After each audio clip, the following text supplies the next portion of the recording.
make our microwave pudding, and we're going to make the chocolate version in this video, we will need milk, sugar, eggs, cornstarch, cocoa powder, vanilla extract, and butter or margarine. First, we'll measure our dry ingredients, which are our sugar, unsweetened cocoa powder, and cornstarch, and we'll place those into the microwave container that everything's going to end up in eventually. So we need 3/4 cup of sugar.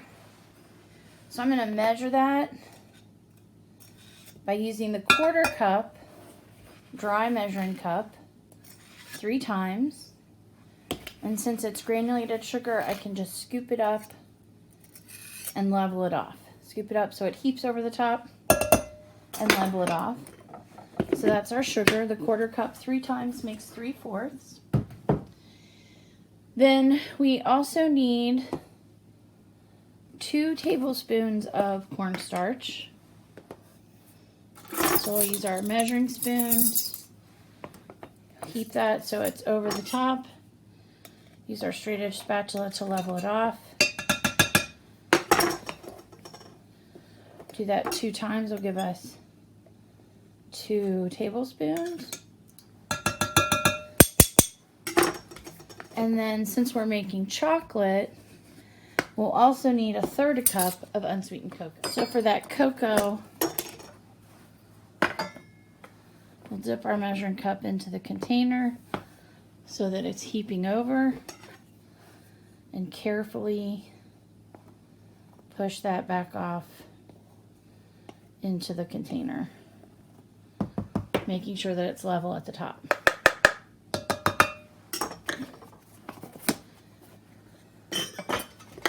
Now these 3 items will get whisked together. This is particularly important because of the cornstarch. We don't want it to lump, so we want to get it mixed in with those other ingredients so it disperses well in the recipe. So we'll mix those 3 dry ingredients together and set this aside and measure other items. For our butter or margarine and vanilla, we're going to measure those and set those aside together. So I just need a tablespoon of butter or margarine. I'm going to cut that off at the marking on the wrapper.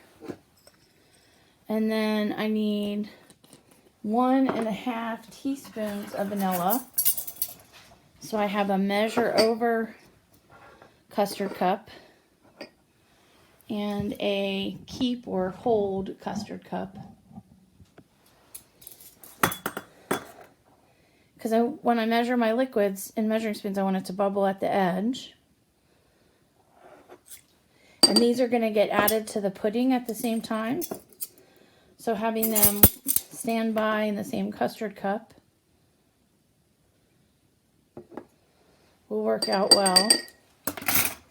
And then I'll put the excess vanilla back into the bottle.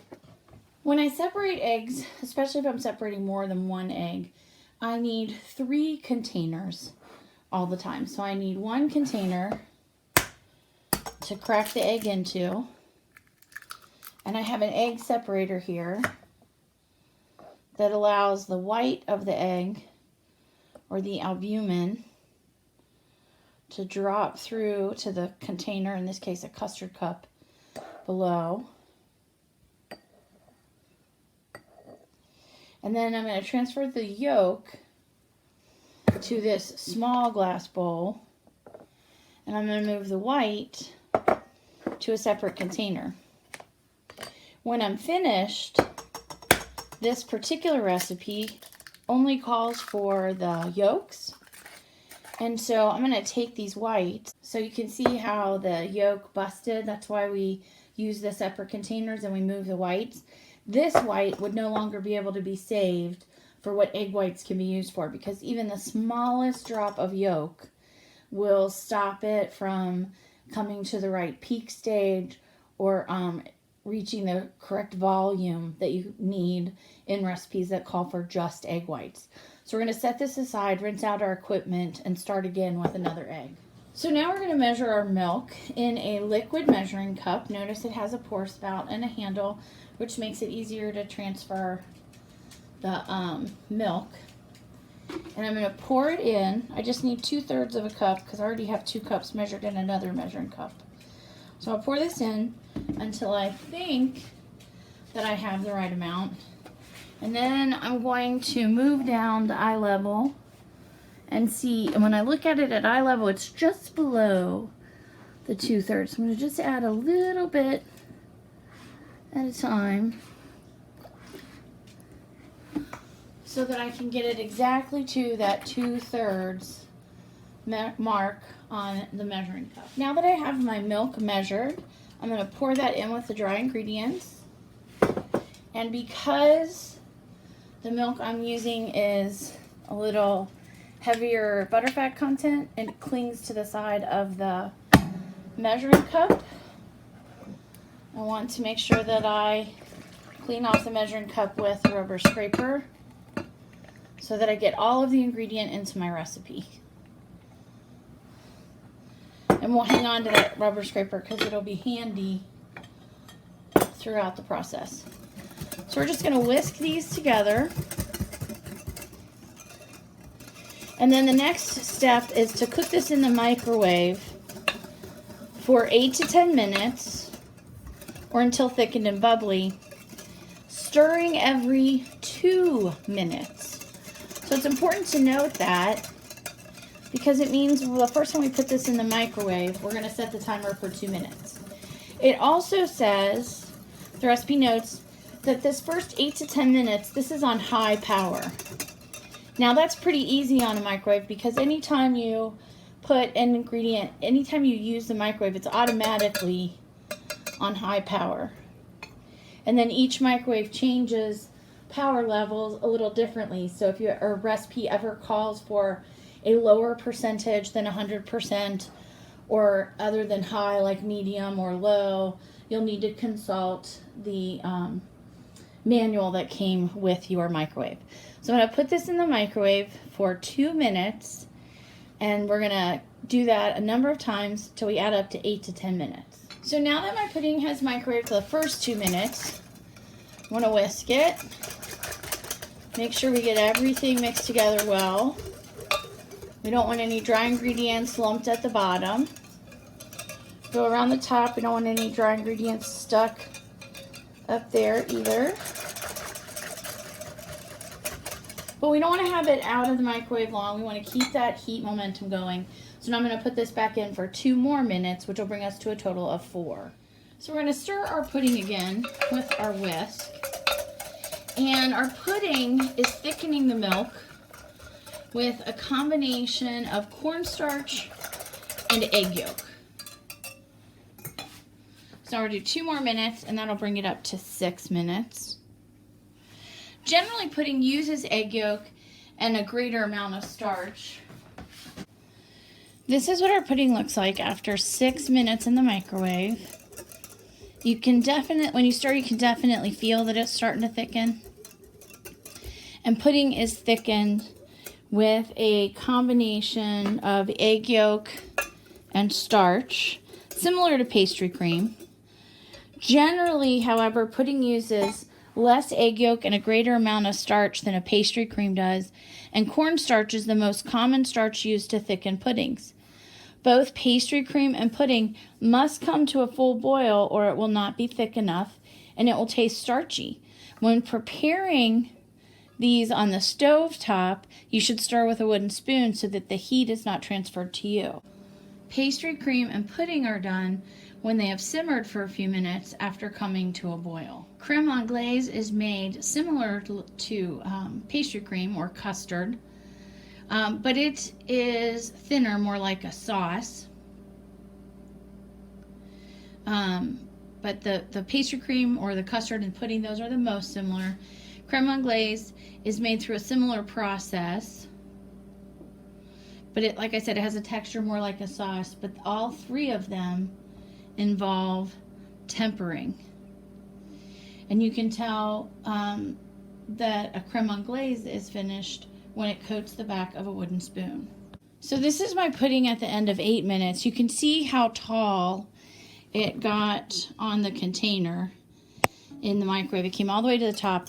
As a matter of fact, I had to stop and restart the microwave a few times just to make sure that it would not overflow the container.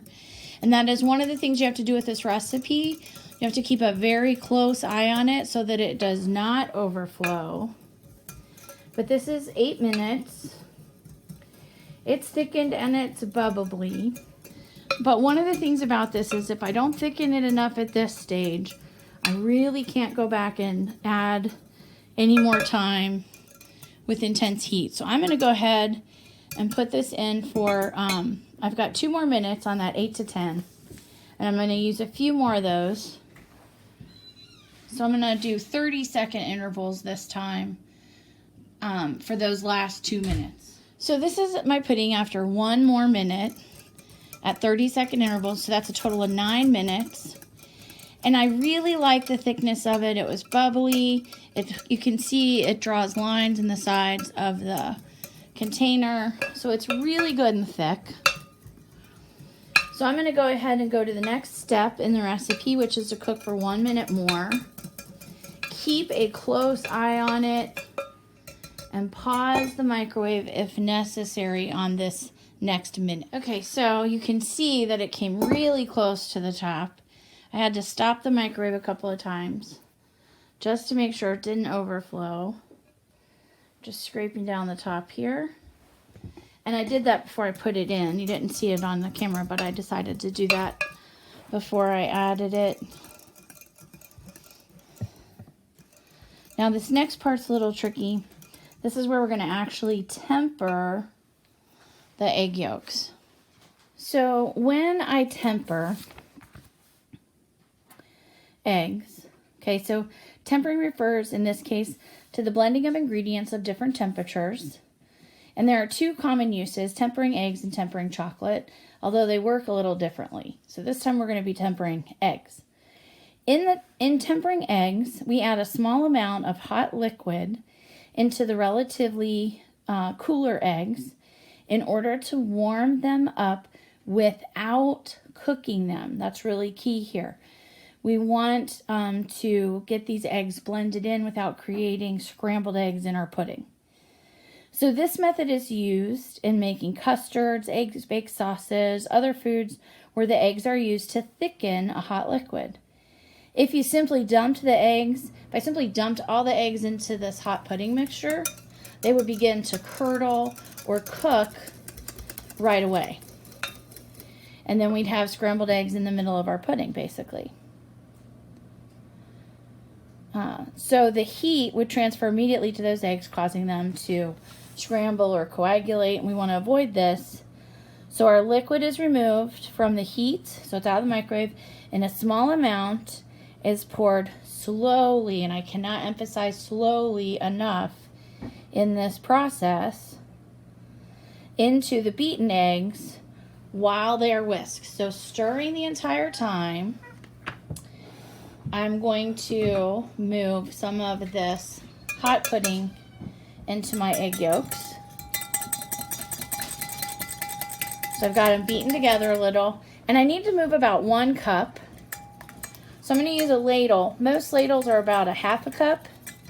I'm just going to drip in here at first. Just drip, drip, drip. So if I do 2 ladles, that'll be 1 cup. So you can see I'm just adding this very slowly, whisking the whole time so that I don't cook the egg. Just want to warm it, get those proteins to open up their bonds and create a web so that I can thicken my pudding. So there's my first. Now with the ladle, I'll be honest, I tend to do about 3 of them because some of the pudding mixture kind of sticks. And I want to make sure I have enough of it warmed up, have my eggs warmed up in enough liquid. Because after we get this in here, we're going to transfer all of this back also slowly to the main dish. And then we'll need to microwave it some more. Once you've transferred some of it, you can go a little bit faster, so that last ladleful you can pour in more of a steady stream. So now that I have my eggs all warmed up, I'm going to pour it back into the main bowl. So again, we're going to go kind of slowly in the beginning.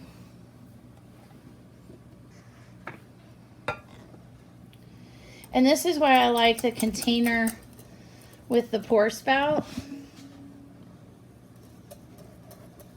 because you can see I'm just slowly pouring this back in while I whisk. Back into the main bowl. And then once the container's mostly empty, we'll scrape that clean and we'll go on to the next step. So here is after 30 seconds in the microwave, after our eggs have been added. We're just going to stir that. We should see this begin to thicken back up again. There's 30 seconds. We need another minute and a half. Another 30 seconds. So that's after a minute total, and we want 1 to 2. It's really not as thick as we want to see it be before we chill it. So we're going to put it back in for another 30 seconds. So here, this is after another 30 seconds. We're at a total of a minute and a half. And again, I would say it's not as thick as we want to see it before we put it in the refrigerator to chill. So we're going to do another 30 seconds. So this is at the end of the 2 minutes. Stirring 1 to 2 minutes, stirring every 30 seconds. And then it tells us to cook it for 30 seconds more.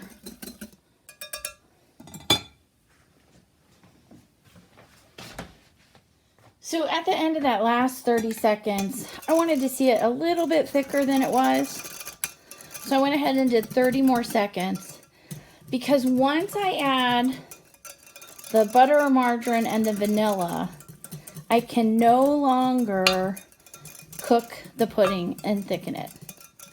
It won't work right once we add the fat from the butter or margarine. So this is pretty good. I can see some small trails of my whisk through the pudding. And it's going to firm up when it chills. That's going to thicken it also. So I'm going to go ahead and add my vanilla and my tablespoon of butter or margarine, and I'm going to whisk those in.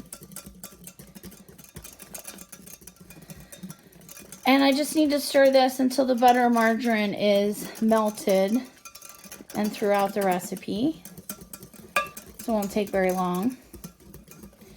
And then we're going to go back to that ladle that we used earlier and use it to transfer to the individual serving cups that we're going to refrigerate this in. Now you could put it in one larger bowl and refrigerate it, but it would take longer. So I've chosen to do individual serving cups. You can get 4 to 6 servings out of this pudding. I'm going to go for 4 larger servings. So to try to make those even, I'm going to do 1 ladle in each of my larger, I have 10-ounce custard cups here. So I'll put 1 ladle full in each, and then I'll go back and add to each of those until I have evenly distributed the pudding across the 4 containers. Now I have my 4 cups of pudding almost ready to put in the refrigerator to chill for several hours or overnight. But what I need to do, I want to prevent a skin from forming. And the skin is just a thick layer of pudding that forms on the top if I allowed it to just cool like this. So what I'm going to do to avoid that skin from forming is I'm going to trick my pudding cup into thinking that there's already a skin by putting a layer of plastic wrap all the way down to the surface of the pudding. Now if I just put this across the top of the cup, I'm just going to have a skin that forms under the or below the plastic wrap. So it has to go all the way down to the surface, You can see how it has wrinkles where it's touching the pudding, and that's what we want to have. And then I just tuck the rest of that plastic wrap around to keep it out of the way. So again, just to emphasize with you, if I simply put it over like this and wrap it like this, then I'm just going to have that skin form below the pudding, or below the plastic wrap at the top of the pudding. So I have to place the plastic wrap all the way down to the surface of the pudding, and that will prevent that skin from forming. So after I get all these wrapped, I'm going to place them in the refrigerator to chill. I do not stir it. I simply let it cool off, and that will help to thicken it as well. So I mentioned the tempering earlier. And so when we temper and add those eggs slowly, it has 3 effects. It warms up the egg, and by doing so, we reduce the impact of the temperature shock between the hot liquid and those other ingredients, and that, in this case, in our case today, the egg yolks. And the liquid added to the egg distributes the protein molecules and opens out those chemical bonds, which has the effect of encouraging the formation of a protein web, and that's what causes the sauce to thicken, or in this case, our pudding to thicken. Other molecules in the hot liquid may also help to raise the temperature of the eggs, because we don't want them to curdle. Finally, while we're tempering our eggs, the hot liquid, which has been sitting off the heat, so that pudding that had been out of the microwave for a little bit, has had a chance to cool off, so that when we stir the eggs back into the main mixture, the temperature has dropped a bit further, so now it's ideal for reheating to finish the thickening process.